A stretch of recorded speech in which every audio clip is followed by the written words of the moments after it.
మన దేశానికి ఒక దుర్దినం, ఒక కాళరాత్రి. కాశ్మీర్లోని పెహల్గాంలో 27 మంది అమాయకులను టెర్రరిస్టులు ఊతకోత కోయడం అంటే చాలా దిగ్భ్రాంతికరం, చాలా బాధాకరం. ఈ సమాచారం తెలిసిన వెంటనే గౌరవ డిప్యూటీ సీఎం శ్రీ పవన్ కళ్యాణ్ గారు, జనసేన అధ్యక్షులు వారు చాలా కలత చెందారు, ఆవేదన చెందారు. వెంటనే ఆయన సందేశాన్ని, ఆయన మనసులో ఆవేదనని ట్విట్టర్ ద్వారా వ్యక్తం చేశారు.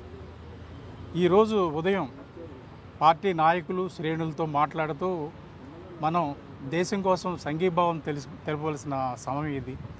3 రోజుల పాటు జనసేన పార్టీ తరఫున సంతాప దినాల్ని పాటించాలని ఆయన ఈ ఉదయం ప్రకటించారు.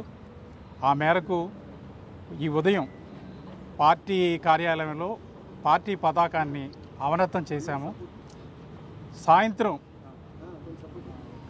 ఈ ఊచకోతలో అమరులైన వారికి సంతాప సూచకంగా ఈ సాయంత్రం కార్యాలయం దగ్గర క్యాండిల్స్ వెలిగిస్తాము.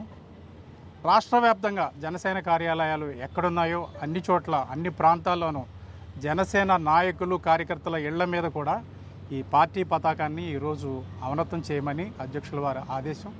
ఆయన ఆదేశాలను పాటిస్తున్నాము. ఈ కార్యక్రమాన్ని ప్రారంభించాము. అదేవిధంగా సాయంత్రం కొవ్వొత్తులు వెలిగించి అమరులైన వారందరికీ నివాళులు తెలియజేస్తాము. రేపటి రోజున ప్రతి కార్యాలయం దగ్గర మా శ్రేణులు సంతాపం వ్యక్తం చేస్తూ మౌనంగా దీక్షలో కూర్చుంటారు. అదేవిధంగా 3వ రోజున రాష్ట్ర వ్యాప్తంగా కొవ్వొత్తుల ప్రదర్శన, మానవహారాలు జరుగుతాయి.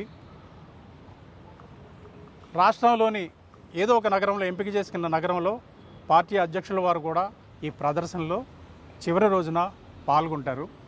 ఈ కార్యక్రమాన్ని ప్రతి ఒక్క జన సైనికుడు పాల్గొని ఈ కార్యక్రమంలో మన దేశానికి, అమరులైన వారికి సంఘీభావం తెలియజేయవలసిందిగా కోరుతున్నాము. ఒక్క జనసేన పార్టీయే కాదు, ఈ దుర్ఘటనను దేశ ప్రజలందరూ, ముఖ్యంగా తెలుగువారందరూ ముక్తకంఠంతో ఖండించాలి. మన బలాన్ని మనం తెలియచేయాలి. బలం మీన్స్ సామరస్యపూర్వకంగా, శాంతియుతంగా, సంఘటితంగా మేమందరం ఒక్కటే.